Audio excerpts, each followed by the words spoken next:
భద్రాచలంలో ఘోర ప్రమాదం జరిగింది. నిర్మాణంలో ఉన్న 6 అంతస్తుల భవనం ఒక్కసారిగా కుప్పకూలింది. ఈ ప్రమాదంలో 7గురు చనిపోయారు. శిథిలాల కింద మరికొందరు చిక్కుకున్నట్లు స్థానికులు అనుమానిస్తున్నారు. భద్రాద్రి పంచాయతీ ఆఫీస్ సమీపంలో ఈ ప్రమాదం జరిగింది. సహాయక చర్యలైతే కొనసాగుతున్నాయి. అయితే ఎలాంటి అనుమతులు లేకుండా భవనాన్ని నిర్మించారని తెలుస్తోంది.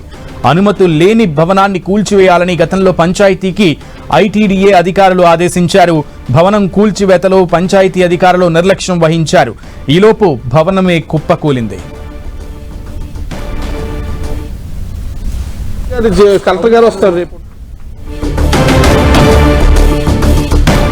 నిర్మాణంలో ఉన్న భద్రాచలంలో 6 అంతస్తుల భవనం ఒక్కసారిగా కుప్పకూలింది. ఈ ప్రమాదానికి గల కారణాలను పూర్తి సమాచారాన్ని మా ప్రతినిధి సైదులు అందిస్తారు. సైదులు సునీల్, భద్రాచలం దక్షిణ అయోధ్యగా పేరుగాందిన భద్రాచల పట్టణం 170 యాక్ట్ పరిధిలో ఉంటుంది. మొత్తం ఏజెన్సీ పరిధిలో ఉన్నటువంటి భద్రాచల పట్టణంలో ఏ నిర్మాణం చేపట్టాలన్నా కూడా అనుమతి తీసుకొని నిర్మాణం చేపట్టాల్సి ఉంటుంది. గిరిజనేతరులు ఎవరు కూడా నిర్మాణాలు చేపట్టాల్సిన అవసరం ఉండదు. ఎందుకంటే అక్కడ ఎవరైనా నిర్మాణం చేపట్టినా కూల్చివేస్తారు. కేవలం గిరిజనులుగా పరిమితమైనటువంటి భద్రాచల పట్టణంలో ఎటువంటి అనుమతులు లేకుండా భద్రాచలం గ్రామ పంచాయతీ సమీపంలో ఉన్నటువంటి ప్రాంతంలో 6 అంతస్తుల భవనాన్ని నిర్మాణం చేపట్టారు. ఆ నిర్మాణం లోపభూయిష్టంగా ఉండడంతోనూ ఆ భవనం ఒక్కసారిగా కుప్పకూలిపోయింది. ఆ కుప్పకూలిపోవడంతో ఆ భవన కింద ఉన్నటువంటి మొత్తం 7గురు కూడా, 2 భార్యాభర్తలు, మరో 5గురు, మొత్తం 7గురు కూడా మొత్తం భవనం కింద శిథిలాల కింద చిక్కుకుపోయారు. మరికొంతమంది కూడా ఉంటారని కూడా స్థానికులు చెప్తున్నారు. మనం చూడొచ్చు, మొత్తంగా భద్రాచలం పట్టణానికి సంబంధించి ప్రధానంగా మనం చూస్తున్న విజువల్స్ లో 6 అంతస్తుల భవనం ఎట్లయితే నిర్మాణం ఉంటుందో ఆ స్థాయిలో కూడా నిర్మాణం చేపట్టిన పరిస్థితి ఉంది. అక్కడ ఏ నిర్మాణం చేపట్టినా ఐటీడీఏ పరిధిలో మాత్రం అనుమతి తీసుకొని నిర్మాణం చేపట్టాల్సి ఉంటుంది. కానీ ఎక్కడ ఎటువంటి అనుమతులు కూడా తీసుకున్నటువంటి పరిస్థితి అయితే కూడా మనకు భద్రాచలంలో తెలుస్తుంది. భద్రాచలంలో చేపడుతున్న ఈ నిర్మాణానికి సంబంధించి అయితే ఈ భవనానికి సంబంధించిన దాంట్లో గ్రామ పంచాయతీ అధికారులకు ఐటీడీఏ అధికారులు ముందుగానే చెప్పారు. ఎటువంటి అనుమతులు లేకుండా నిర్మాణం చేపడుతున్న ఈ భవనాన్ని కూల్చివేయాలని కూడా ఐటీడీఏ అధికారులు అటు గ్రామ పంచాయతీ అధికారులకు ఆదేశాలు జారీ చేశారు. కానీ ఐటీడీఏ అధికారులు మాత్రం చూసి చూడనట్లుగా వ్యవహరించిన ఫలితంగా ఆ భవనం ఒక్కసారిగా కుప్పకూలిపోయింది. కుప్పకూలిపోవడంతో 7గురు ప్రాణాలు కూడా ఆ శిథిలాల కింద చిక్కుకోనిపోయిన పరిస్థితి అయితే కనిపిస్తుంది. ఆ మొత్తం చిక్కుకున్న వారిలో 2 భార్యాభర్తలు, మిగతా 5గురు కూడా కూలీలుగా ఉన్నారని కూడా చెప్తున్నారు. వారితో పాటు మరికొంతమంది ఉన్నారని కూడా స్థానికులు చెప్తున్న పరిస్థితి అయితే ఓవరాల్ గా చూసుకుంటే భద్రాచలంలో 170 యాక్ట్ అమల్లో ఉన్నప్పుడు కూడా యథేచ్ఛగా గిరిజనేతరులు, ఇతర ప్రాంతాలకు సంబంధించిన బహుళ అంతస్తుల భవనాల నిర్మాణం చేపడుతుండటంతో ఒక్కసారిగా నాణ్యత ప్రమాణాలు పాటించకపోవడంతో మొత్తం కూడా భవనం కుప్పకూలిపోయిన పరిస్థితి ఉంది. అక్కడ ఆర్తనాదాలు వినిపిస్తున్న పరిస్థితి. ఆ భవనాల కింద ఉన్నటువంటి మృతదేహాలను తీసి మొత్తం కూడా వెలికి తీసేందుకు ఇప్పటికే గ్రామ పంచాయతీ కావచ్చు, ఐటీడీఏ అధికారులు ఇప్పటికే సహాయక చర్యలు చేపడుతున్న పరిస్థితి ఉంది. దానికి సంబంధించినటువంటి వేగవంతంగా పనులు చేపట్టాలని ఇప్పటికే మంత్రులు అటు డిప్యూటీ సీఎం గా ఉన్నటువంటి మల్లుపట్టు విక్రమార్క కావచ్చు, వ్యవసాయ శాఖ మంత్రి తుమ్మల నాగేశ్వరరావు, రెవెన్యూ శాఖ మంత్రి పొంగిలేటి శ్రీనివాసరెడ్డి ముగ్గురు కూడా అధికారులకు ఆదేశాలు జారీ చేశారు. సహాయక చర్యలు తక్షణమే చేపట్టాలి. మృతులకు ఎక్కడన్నా ప్రాణాపాయ స్థితిలో ఉన్నటువంటి వారికి మెరుగైన వైద్యం అందించాలని కూడా ఇప్పటికే ఆదేశాలు జారీ చేశారు. హుటాహుటిన అటు కలెక్టర్ కావచ్చు, ఐపీఎస్ అధికారులు కావచ్చు, మొత్తం ఉన్నత సిబ్బంది అంతా కూడా భద్రాచలానికి చేరుకున్నారు. అక్కడ సహాయక చర్యల్లో వేగవంతంగా రెస్క్యూ టీమును ఆపరేట్ చేస్తూ కూడా ఆ శిథిలాల కింద ఉన్నటువంటి వారిని వెలికి తీసేందుకు ప్రయత్నాలు కొనసాగుతున్నాయి. అక్కడ మొత్తం చూసుకున్నట్లయితే 6 అంతస్తుల భవనం ఒక్కసారిగా కూలిపోవడంతో మొత్తం ఆ భవనాన్ని కింద ఉన్నటువంటి శిథిలాల్లో కింద ఉన్నటువంటి మృతదేహాలను వెలికి తీయడానికి మరో 2 రోజుల సమయం పడుతుందని కూడా అక్కడ ఉన్నటువంటి అధికారులు చెప్తున్న పరిస్థితి. మొత్తంగా పెద్ద ఎత్తున చేపట్టిన నిర్మాణాలు అంటే భద్రాచల పట్టణంలో అంత బహుళంతస్తుల నిర్మాణం ఎటువంటి అనుమతి లేకుండా నిర్మాణం చేపడుతున్నప్పుడు కూడా అధికారులు ఎవరు చూసి చూడనట్లుగా వ్యవహరించిన ఫలితంగా 7గురు ప్రాణాలు కూడా గాల్లో కలిసిపోయిన పరిస్థితి కనిపిస్తుంది. సురేల్, సైదులు, అయితే ముఖ్యంగా ఈ 6 అంతస్తుల భవనం కూలిపోయిన దానికి సంబంధించి అధికారుల స్పందన ఏ రకంగా ఉంది? చర్యలకు ఉపక్రమించడం జరిగిందా? సంబంధిత అధికారులపై ఉన్నతాధికారుల స్పందన ఏంటి? అలాగే ఆ నిర్మాణ సంస్థ యజమానులకు సంబంధించి నోటీసులు ఏమైనా ఇచ్చారా?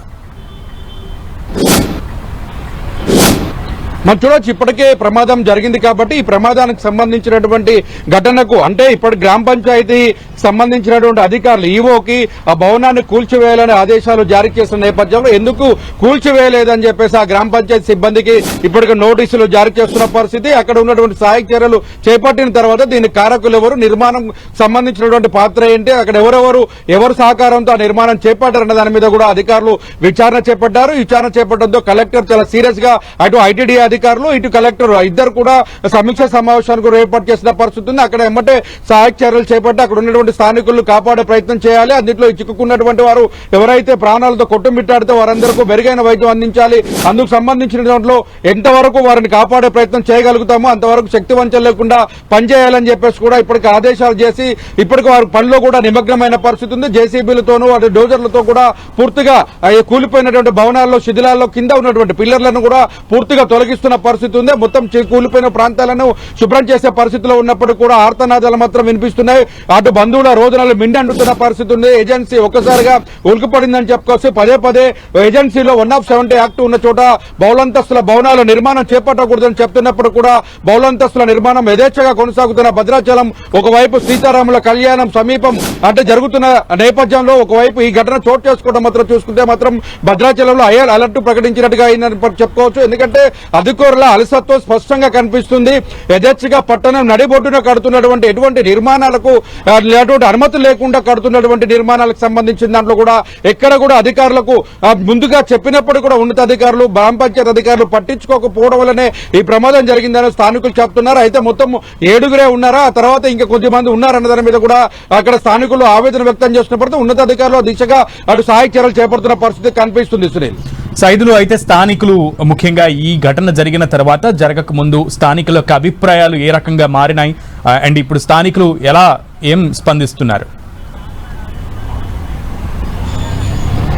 చూడొచ్చు. ఎందుకంటే మనం మేజర్ గా 6 అంతస్తుల భవనాన్ని మనం ఆన్ స్క్రీన్ మీద చూస్తున్నాం. ఆ స్క్రీన్ మీద కనిపిస్తున్న భవనం మొత్తం కూడా ఎటువంటి నిర్మాణం అంటే కేవలం స్లాబ్ వేసుకుంటూ పిల్లర్ల మీద కన్స్ట్రక్షన్ చేసిన పరిస్థితి ఉంది. ఆ తర్వాత 6 అంతస్తులు అయిపోయిన తర్వాత గోడల నిర్మాణం చేపించి పూర్తి స్ట్రక్చర్ తో నిర్మాణం చేపట్టాలని అటు యజమాన్యం భావించారు. అందుకు సంబంధించిన అటు ఛత్తీస్గఢ్ కి సంబంధించినటువంటి వాళ్ళు భద్రాచలం పట్టణానికి సంబంధించిన ఏజెన్సీ గిరిజనులు ఎవరైతే ఉన్నారో వారంతా కూడా అక్కడ పనులు చేస్తున్న పరిస్థితి ఉంది.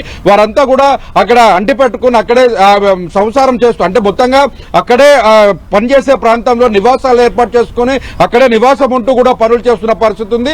ఈ పరిస్థితులలో ఒక్కసారిగా కుప్పకూలిపోవడం అంటే మొత్తంగా గతంలో ఎన్నో భవనాలకు పనికి వెళ్ళినటువంటి వీరు ఒక్కసారిగా 6 అంతస్తుల భవనం కుప్పకూలిపోవడం అనేది కొంత ఆందోళన కలిగిస్తున్న పరిస్థితి. ఎందుకంటే వారికి బంధువులు వారి కుటుంబ సభ్యులందరూ కూడా ఆ భవనాల కింద శిథిలాల కింద ప్రాణాలు కోల్పోయారా లేకపోతే ప్రాణాలతో కొట్టుమిట్టాడుతున్నారని కూడా కన్నీరు మున్నీరుగా విలిపిస్తున్న పరిస్థితి అది కనిపిస్తుంది. ఓవరాల్ గా చూసుకుంటే మాత్రం అటు స్థానికులు చెప్తున్నట్టు కావచ్చు అటు నిర్మాణంలో చేపడుతున్నటువంటి అధికారుల మొత్తం కూడా నిర్లక్ష్యం స్పష్టంగా కనిపిస్తుంది. ఉన్నతాధికారులు చెప్తున్నప్పుడు కూడా భద్రాచల పట్టణంలో బహుళంతస్తుల నిర్మాణం యథేచ్ఛగా కొనసాగుతుండడం చూస్తున్నట్లయితే అధికారులు చూసిన వ్యవహార శైలి 7 ప్రాణాలు గాల్లో కలిసినట్టుగా మనకు అర్థమవుతున్న పరిస్థితి. ఉన్నతాధికారులు చెప్పినా కూడా కింద స్థాయి అధికారులు మాత్రం పనిలో ఎటువంటి కూడా మార్పు లేకపోవడంతోనే ఈ ప్రమాదం జరిగిందని కూడా చెప్పుకోవచ్చు. సైదులు అయితే చుట్టుపక్కల కూడా ఆ బిల్డింగ్ కి చుట్టుపక్కల కూడా నివాసాలు ఉన్నట్లుగా కనబడుతున్నాయి. అలాగే ఒక టెంపుల్ కూడా కనబడుతోంది. సో వాళ్ళకి ఇటువంటి ఆ బిల్డింగ్ కూలిపోయిన తర్వాత ఆ గుడి పరిస్థితి ఎట్లా ఉంది, అలాగే పక్కనున్న బిల్డింగ్స్ పరిస్థితి ఎట్లా ఉంది?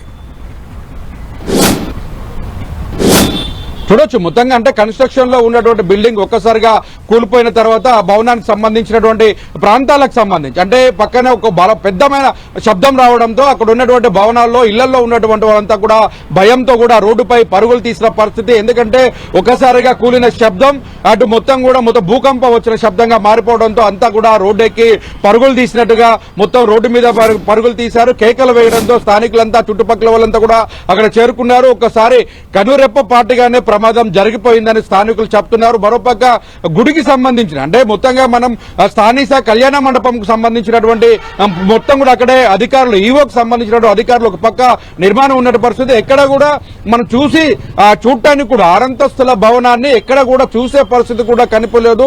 పూర్తిగా భూస్థాపితమైన పరిస్థితి అది కనిపిస్తుంది. ఎదురుగానే అటు భక్తరాం అంటే సీతారామచంద్రస్వామి దేవాలయం ఈవోకి సంబంధించిన కార్యాలయం కావచ్చు, అటు పక్కన ఉన్నటువంటి కార్యాలయాలకు సంబంధించి కావచ్చు, అటు ఒక పక్క లాడ్జీలు, ఒక దగ్గర గృహ నిర్మాణాలకు సంబంధించి కావచ్చు, మొత్తంగా పూర్తిగా భవనాలన్నీ కూడా పూర్తిగా అక్కడ ఉన్నప్పటికీ కూడా ఒక్కసారిగా ఈ కూలిపోయినటువంటి శబ్దం విన్నటువంటి స్థానికులు మాత్రం భయాందోళనకు పరుగులు చూస్తూ రోడ్డెక్కిన పరిస్థితి కనిపిస్తుంది. అరుపులు కేకలతో అందరూ ఒక దగ్గరకు వచ్చేలోపనే జరగాల్సినటువంటి పెద్ద భారీ నష్టం జరిగిపోయింది. భవనం కళ్ళ ముందే కుప్పకూలిపోయింది. 7 కూడా అందులో చిక్కుకుపోయిపోయి ప్రాణాలు కోల్పోయిన పరిస్థితి అయితే ఉంది. సునీల్, రైట్. అయితే ఇప్పుడు సహాయక చర్యలు ఎంత వేగంగా కొనసాగుతున్నాయి? అక్కడ ఎంతమంది సహాయక చర్యల్లో నిమగ్నమై ఉన్నారు?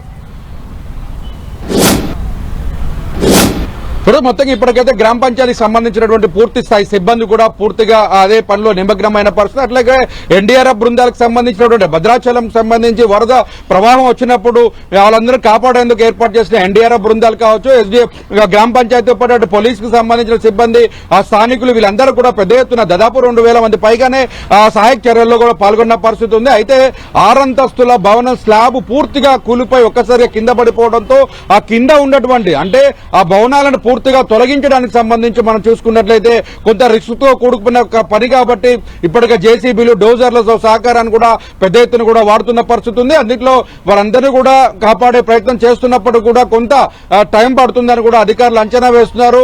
మొత్తం ఎన్డీఆర్ఎఫ్ బృందాలు కావచ్చు, అటు స్థానికులు కావచ్చు, మొత్తం పోలీసులు కావచ్చు, రెవెన్యూ పూర్తి స్థాయిలో కూడా గ్రామ పంచాయతీ సిబ్బందితో సహా కూడా పూర్తిగా సహాయ చర్యల్లో పాల్గొన్నట్టుగా మనకైతే అందుతున్న సమాచారం. ఇప్పటికే అటు మంత్రులు సీరియస్ కావడం, దీనిపైన అందరికి నోటీసులు జారీ చేయాలని చెప్పేసి కూడా ఆదేశాలు జారీ చేసిన పరిస్థితి నేపథ్యంలో ఒక్కసారి ఈ ఘటన చోటు చేసుకోవడం పట్ల కొంత భద్రాచల పట్టణంలో విషాద చేయాలనుకుని చెప్పుకోవచ్చు.